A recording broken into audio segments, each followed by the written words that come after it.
So now I want to go to a switch to a second section of this talk. I want to talk why computer vision is hard. And this is not to discourage you from taking this course. It is just to help you figure out why it took so much time. Because the research in computer vision started from 1950s, 60s onward. Why it has taken so much time to actually achieve a reasonable level of success and accuracy. So I want you to appreciate that thing here.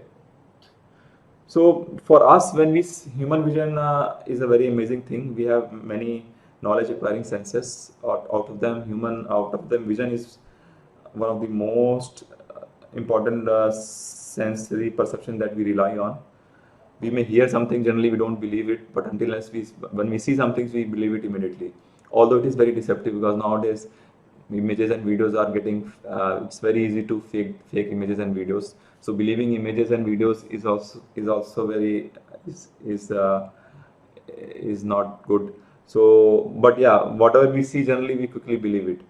And vision, as for us, a child, when is from the moment it is born, very quickly vision starts developing. If you train a child to show that this is a pen basically, and you show him another pen which is completely different appearance, probably different color, different structure also, the child, he or she may be very quickly be able to recognize that this is also a pen.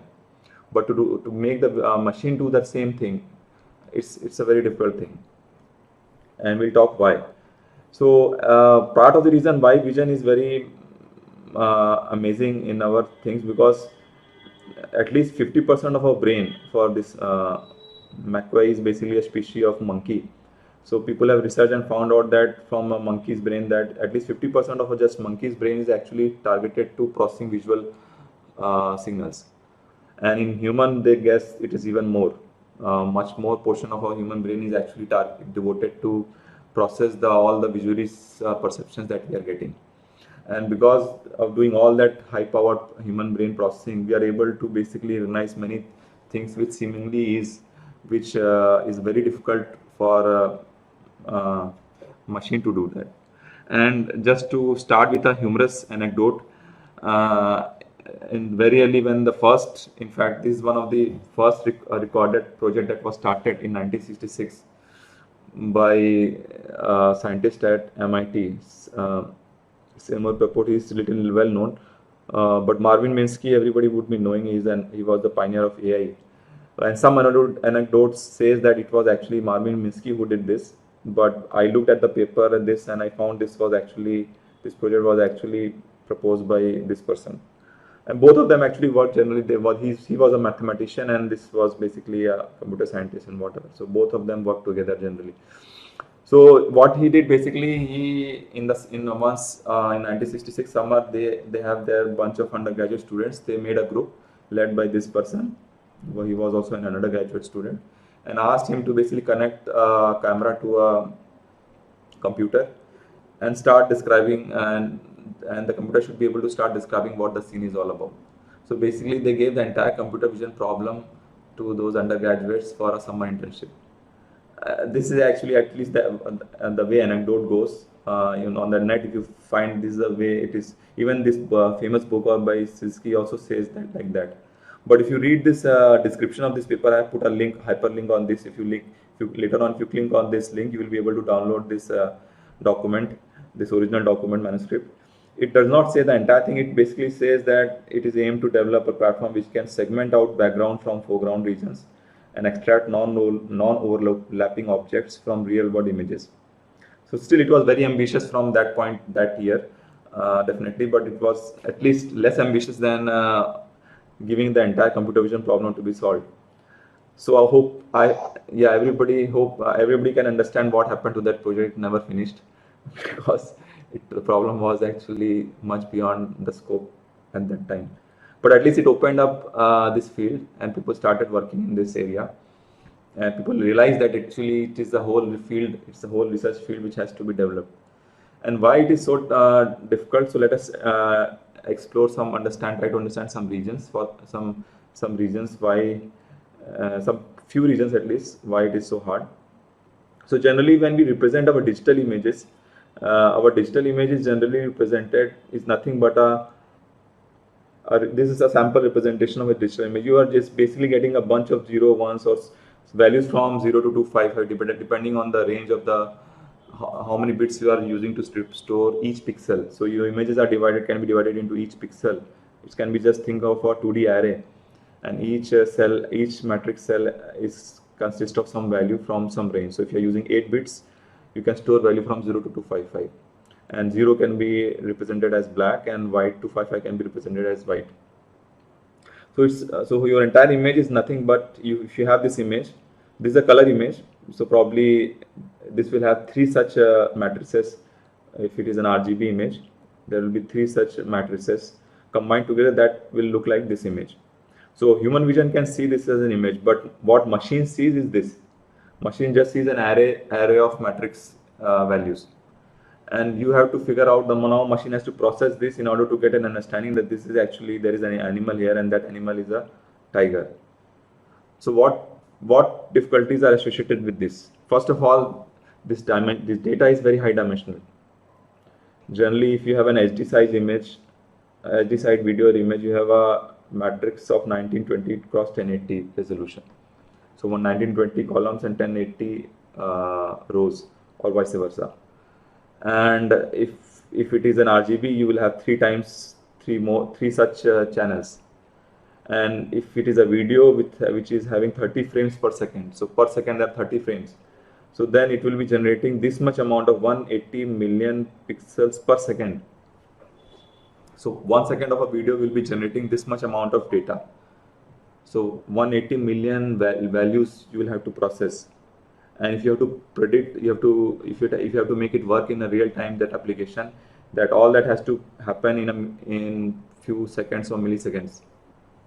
Then only you will get a real time processing. So to be able to process all this, you have a very high computational requirement, and that is what was one of the major bottleneck during early days, because during early days we had a very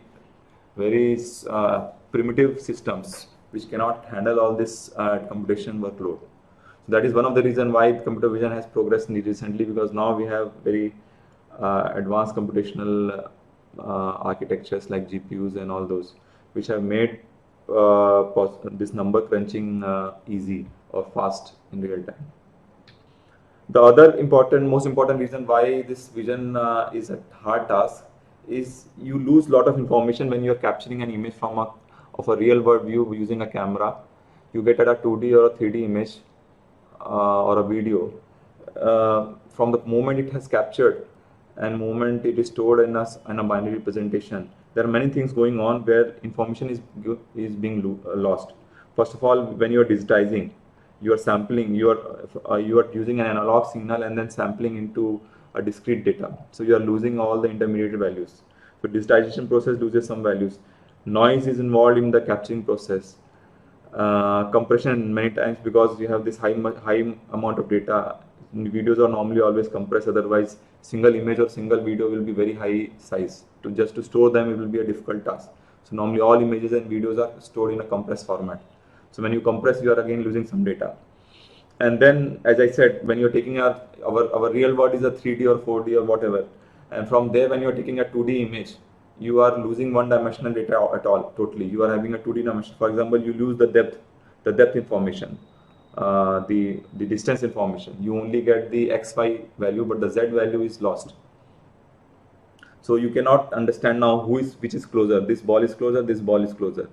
Just using this 2D image, it's very difficult to understand whether, although we are seeing and we can understand probably this ball is further away and this ball is closer. But for the machine to be able to understand this, how can you do that? Which is taller, which is smaller? So all this, so this basically, this is called ill-posed problem. Mathematically, it is called ill-posed problem. Whenever you have more parameters to solve and you have less number of equations, it is called an ill-posed problems. For example, if you have three variables and you have only 2 equations, so to solve the values to get the values of 3 variables with 2 equations is a difficult thing to do. So that is the problem. That's something similar here. You lose many informations, and now you have to infer those things. So you may have been given a video or an image, but you don't have any knowledge of how that image was captured, under what illumination it was captured, whether it was captured during the bright sunny day or during a shadow day or whatever, or what were the camera parameters, which angle the camera was looking into, whether there was some reflection or something going on, how was the what different objects were there, what interactions were going on. So all these informations are you need to have some model of all those things in order to make a sense of what that scene is all about. So all those informations may not be available when you actually get a video or an image to be processed. So that makes CV hard. So the third important reason which I feel is which makes CV hard is interpreting the scene. It is not only handling the data and processing the data and trying to make some model of that data. The problem is we have to interpret, we have to get some semantic understanding of those images, what objects are there. So when we see this image, for example, not only we can see there is a boy, girl, and their parents are there, but we can see, okay, there is a grass here, probably, and they have some baskets, fruit baskets, and all those things. So it's probably a picnic scene. So our brain, because we use all our a priori knowledge, our past experiences of similar scene and similar, so we have all that stored in our memory. So along with our vision, our brain keeps on processing and playing and interplaying. It keeps on basically doing a simultaneous role. So brain basically brings all that a priori knowledge and makes us infer, oh, probably this is a picnic scene where a family is basically spending a picnic. So all that a priori knowledge actually and all that is needed in order to make to judge about that scene, to recognize that scene, and that is actually a difficult thing. So with machine learning, the things have improved because machine learning tries to do the same thing using past lot of data of similar instances. It basically tries to somehow do that same thing, tries to get that a priori information involved in that. So once machine learning things started applying in CV, we have found many of these tasks becomes a little bit manageable and easy. But still, we don't really understand even how we still don't have the psychologists and the researchers in human brain and all that. They still have not really understood how humans actually do recognition. We cannot clearly tell this is the process by which our human brain actually goes through and does some recognition. We have some broad idea, there are neurons firing and they are basically has some kind of a neural network or whatever, but the exact thing is not known. So because we ourselves don't know how human vision is working, how we can actually implement the same thing in machine. And just to appreciate what kind of challenges that can come in visual recognitions, that these are some few challenges. You may have the same object, same things, but if illumination changes from total dark, it becomes a light, or so let us say the cloud comes and illuminates that scene. So the same scene, this scene will, if you see the data, it will be all 0, 0, 0 values, and this scene will always be towards 2, 5, 5, 5, whatever, the higher range. So the data becomes totally different, although the scene is same, everything is same, only the lighting has changed. And now your interpretation of the scene can go totally different. So just a simple change in the illumination can cause this difficulty. And if you're trying to recognize an object, for example, if you're trying to recognize an cat or some living entity, generally we have flexible, deformable bodies.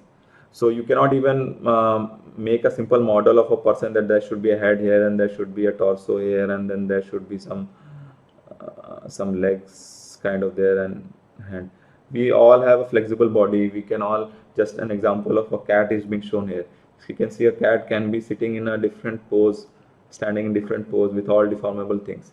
So you cannot just use a simple mechanical or physical model and try to fit that model to recognize the shape and structure of a person or for any living entity or any object, especially if it is a deformable object.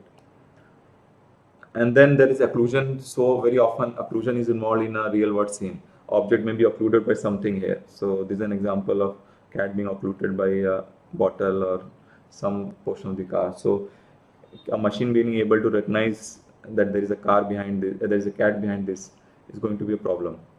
And then there is so much intra-class variation. I was giving the example of child. Child can easily understand that intra-class variation. So the same class, if you show 2, 3 pens which have totally different appearance, still will be able to recognize that thing.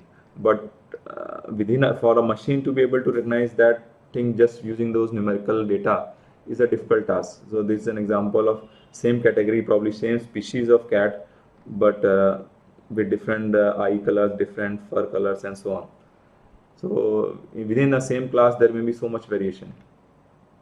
And background, many times the background interferes very much with this task, because background may have a similar appearance as the object itself. In this case, the cat is practically indistinguishable from the background.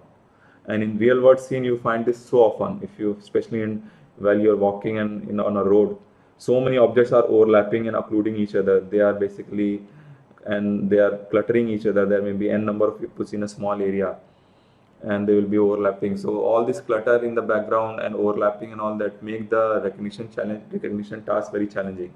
But still, we'll see our object detection model are able to detect overlapping objects with a fair amount of accuracy.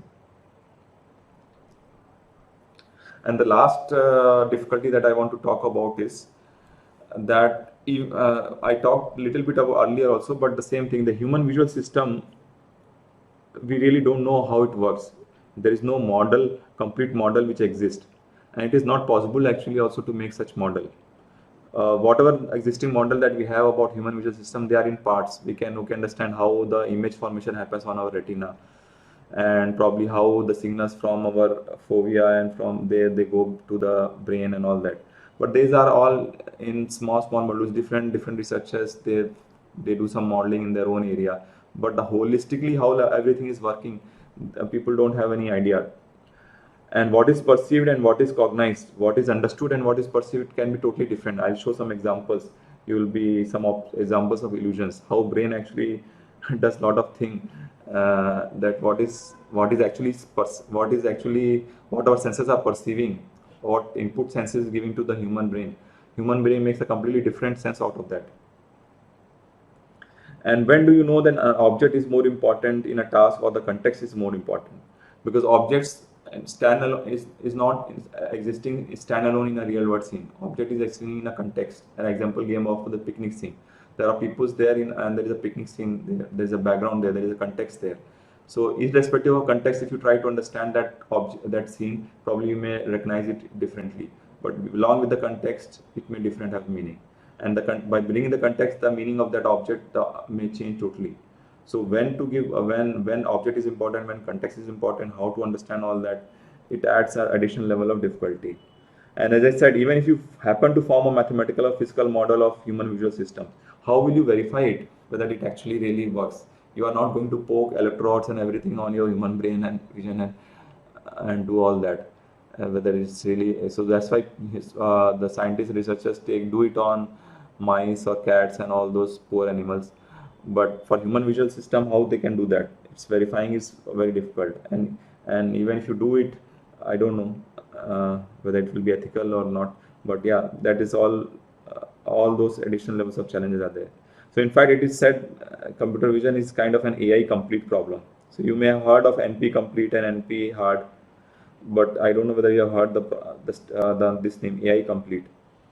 So for example, this is a cartoon here which shows that a person asks, if I am taking a photo from a phone, the app should check whether they are in a national park or not. So the operator says it's very easy. I'll just use a GIS information and it can easily tell the location of the place from where the photo was taken. But if the person asks, now that app should also check whether the photo is of a bird or not. So this person says, then for that you have to give me a research team and 5 years of time to do that. So this was, of course, now this problem is little bit solved to a reasonable accuracy. But yeah, this cartoon is from a few years back when this problem itself was a very hard problem. So this is what I'm saying, that this is all the reasons why computer vision becomes difficult. So let us talk about this last aspect of human visual system little bit to get some idea. I think it is a good time to talk a little bit about how human visual system works.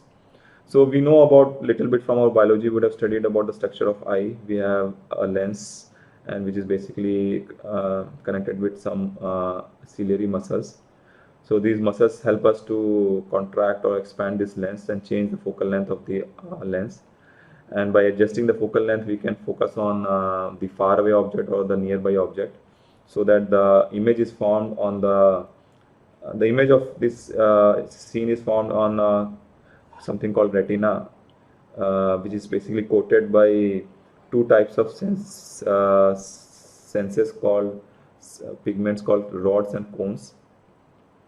So this entire retina backside of our eyes basically uh, is has these two sensory what should I call, I think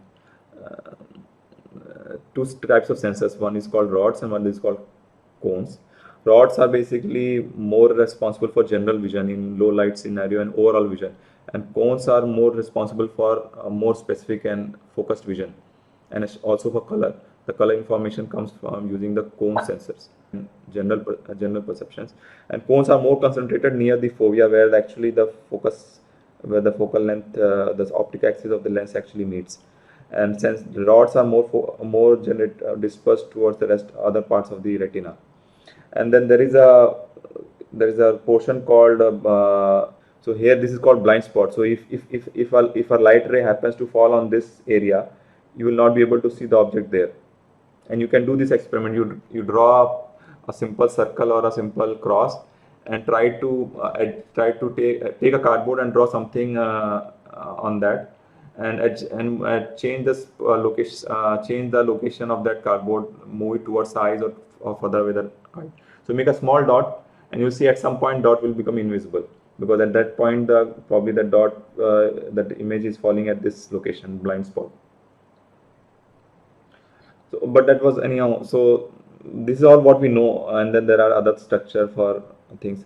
One thing I just want to ask: so if you see this simple pinhole, if you represent this eye as a simple pinhole camera kind of thing. So if you have a image, if you have an object, let us say tree here, and now this, if this image is passing through this, there is only a hole here, so it will pass undeviated. A light ray from here will pass undeviated, and so on. And here you will get an inverted image. If you have studied a pinhole camera model or lens earlier, you will know that you will get an inverted image, a small scaled down version, depending on so you can use a similar triangle here to identify the size of this. Now as you can see, the image that we are seeing should be inverted then, but we don't see how we see the image upright only. How does that happen? Although the image formation that is happening on the retina is an upside down image. So what can you guess? Who is helping us to see it again? Right side in the right side down or right side up?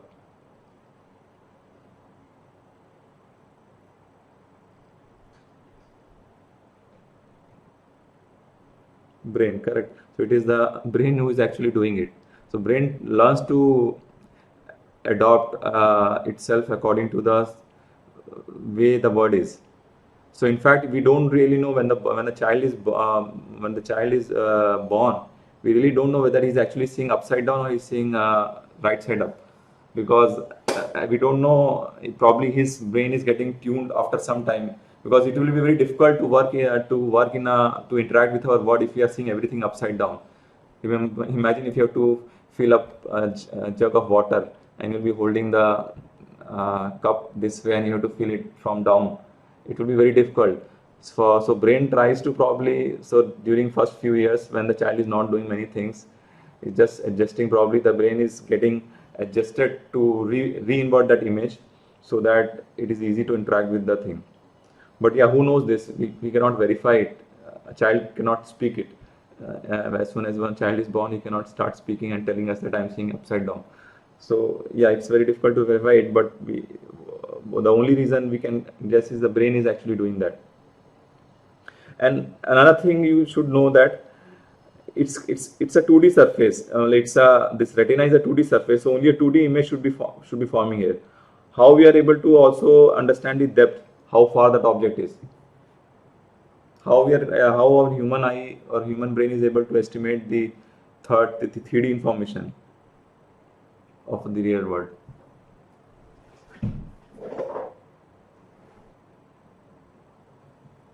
Anybody has any idea?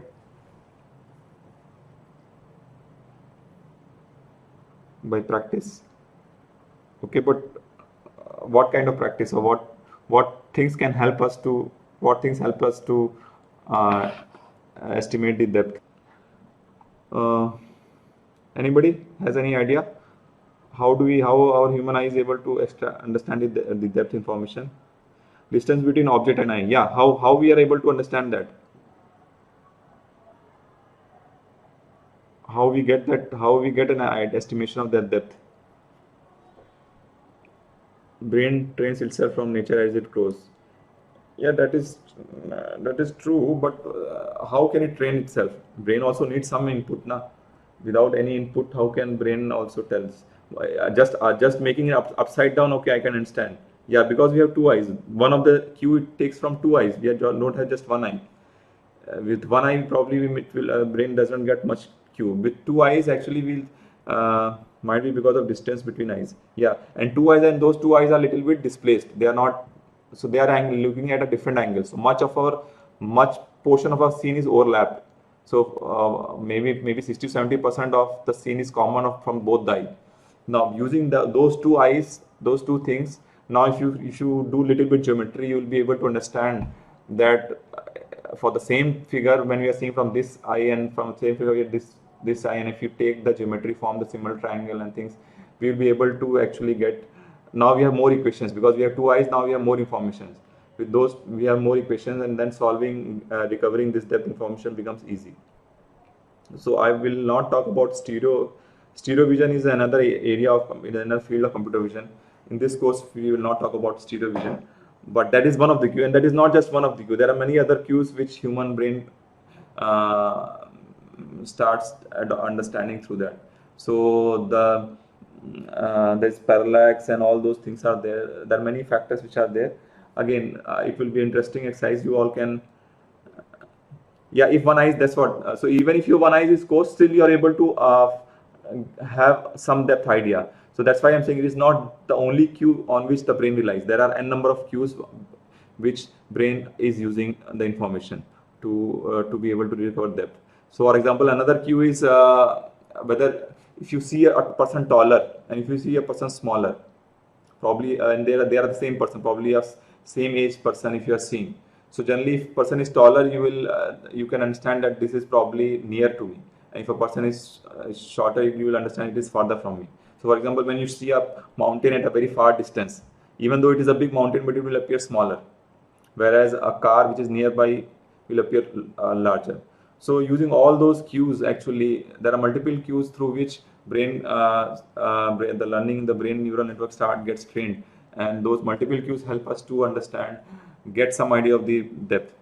It may not be fully accurate, but yeah, you get an idea of the brain. So the third information, which is the depth information. Anyhow, so I hope you can understand the complexity that is there even in just visual human vision system, and this complexity is enhanced by illusory perceptions. And these are some time pass thing that I've just put it here, but you will like it because it's very informative also, and it is very relevant, pertinent in the current context. So for example, if you look in this piece and look at these two squares A and B, which one is lighter, or which one is darker, or both of them are of same intensity, same shading? So A is probably darker, everyone can see, and B is probably lighter. But actually, if you take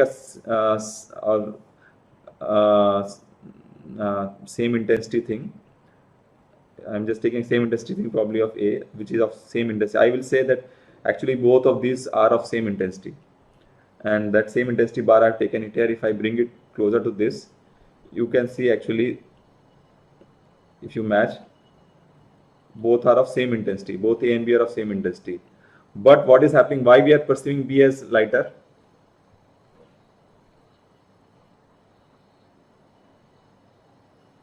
Brain is doing something here. Brain is knowing that there is a shadow here. There is a shadow of this cylinder, and brain knows that whenever there is a shadow, there is an additional darkness involved here. So probably whatever is there is probably lighter than what is being perceived. So brain is doing a reverse, yeah, because of the surroundings. So brain is experiencing there is a shadow. So brain has associated some meaning with shadow always. So whenever there is a shadow, it will automatically understand that shadow is making things darker. So the underlying thing is probably lighter. But if you actually take out the input values, the pixel values, you'll find these pixel values are same. And same scenario here.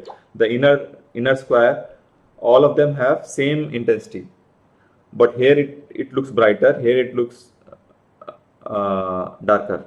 Why? Because the surrounding is different. Here the surrounding is more dark, so that makes this look more brighter.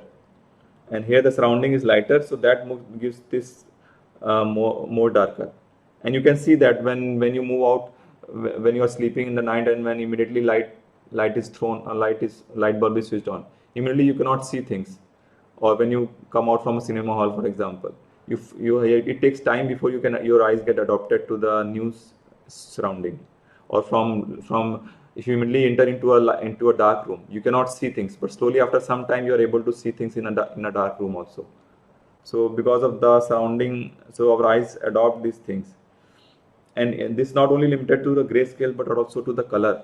So if you see this color, this central color here, this color and this color looks different, isn't it? But if you hide the surrounding background, you see both these colors, both these squares are of same color.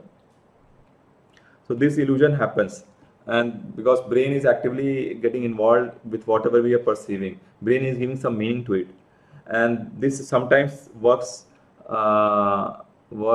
It is required actually for the brain, as I said, to make a bigger understanding of the holistic picture. Brain needs to do all those things. The brain needs to fill in the data, but sometimes it causes optical illusions. So for example, if you look this square, this picture, there is no square here, but brain will tell us that there is a square here, because brain is good in picking out structure from noisy, incomplete data. So brain automatically tries to fill up the missing points and missing data.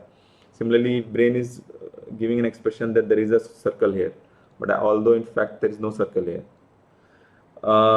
Similarly here, these two lines are of the same length or different length. It looks this line is of larger length, but actually they are same. So these are pretty common illusions which everybody would have seen at some point of their life. But because the different arrows there and different things, so when that assumption that brain makes that goes wrong, then what we experience is called an optical illusion. So these lines are they parallel or not? So because there are many zigzag lines here, it doesn't seem that these lines are parallel. But actually, if you remove all these zigzag lines, you will see, and these lines are exactly parallel. And these are some more examples of optical illusions. I will leave, probably maybe just I'll talk, it's little fun. So here, if you see from back side, from the front side, it looks like a face of a tribal chief. But if you look it from the back side, like as if you are looking from the back side, and if you see it as a shadow or then you will look like a Eskimo who is entering into a cave. From the back side of an Eskimo who is entering into a cave. Similarly, this side it looks a rabbit, and this side, if you see it looks like a duck. Here it looks two faces facing each other. The other perception can be there is a flower vase.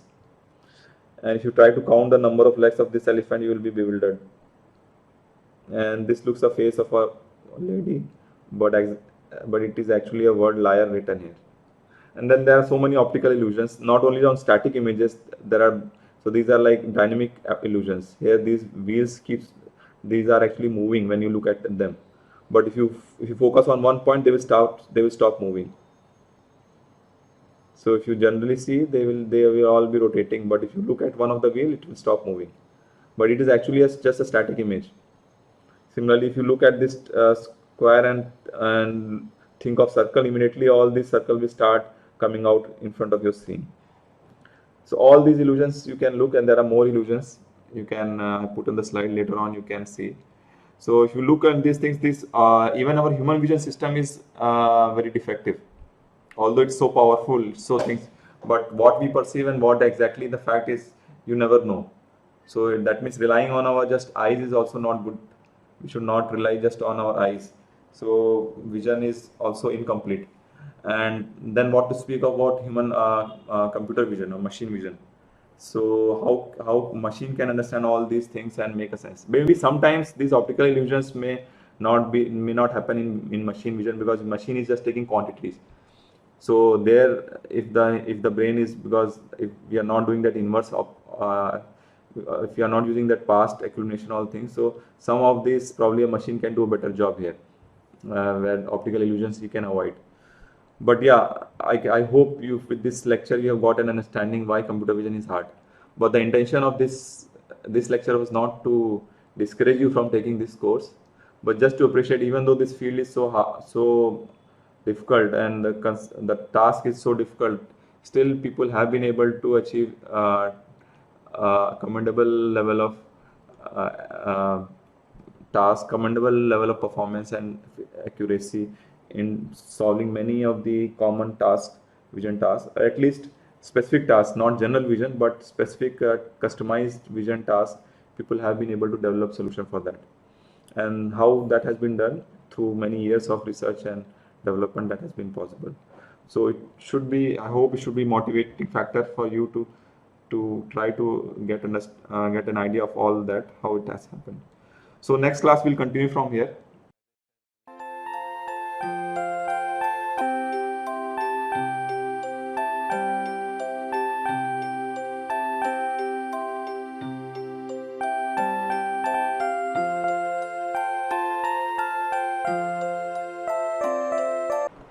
As we said in the discussed in the last class, that computer vision is a very difficult problem to be solved, and we discussed technical reasons why computer vision is difficult. At least four distinct reasons, four broad reasons that we discussed why computer vision was very difficult.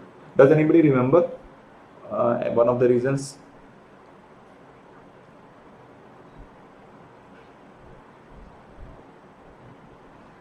Would anybody like to tell why computer vision is a difficult problem? Because interpretation is needed. Interpretation is needed. Okay, that is one of the reasons. Interpretation mainly in terms of which involves basically not only just vision, but how brain is processing those things, how brain is using our past learning and accumulated understanding of the environment around us. So that interpretation and all that is makes it difficult. Yeah. Any other reason? Loss of information. Loss of Information. Okay. So yeah, so there is a loss of information. When we go from our real world is a 3D word, but normally our screens and images and these are generally 2D.